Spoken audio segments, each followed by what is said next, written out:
En ce jour de rentrée pour les enseignants, les personnels éducatifs et en veille de rentrée pour la majorité des élèves, je tenais à vraiment vous souhaiter le meilleur pour cette année qui s'ouvre et en particulier, permettez-moi de saluer les élèves, les enseignants et les personnels éducatifs de Sevran, Tremblay et Villepinte.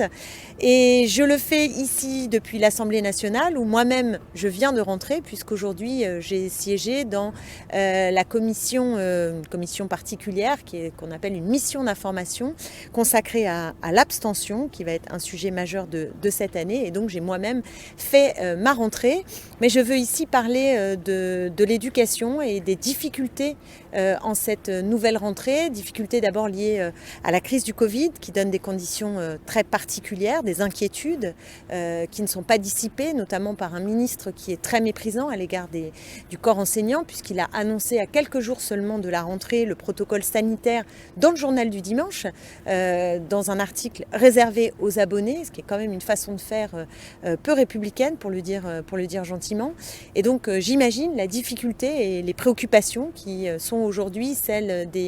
du corps enseignant et aussi des élèves qui s'apprêtent à rentrer et qui se demandent quelle année d'ailleurs ils vont passer, parce que la dernière année était particulièrement difficile, donc je nous la souhaite la meilleure possible. Mais ce sont aussi les suppressions de postes qui m'inquiètent, parce que d'année en année,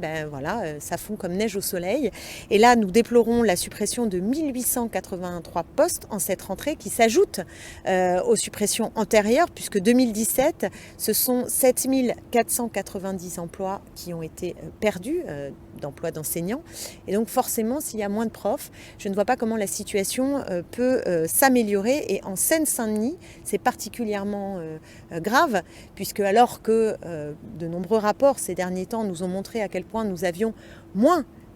en Seine-Saint-Denis en matière d'éducation comme de justice et de police, eh bien là je constate qu'en Seine-Saint-Denis c'est 3,6% en moins d'enseignants que nous constatons en cette rentrée. Donc moi ça me préoccupe, je bataille pour l'égalité entre les territoires et en particulier pour la Seine-Saint-Denis qui est sous-dotée.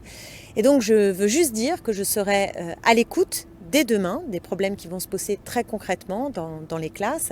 avec les effectifs et toutes les difficultés qui peuvent être rencontrées, et au long cours dans cette bataille que je mène pour une éducation de qualité avec des personnels correctement considérés et rémunérés, et des élèves qui peuvent apprendre correctement dans les meilleures conditions possibles.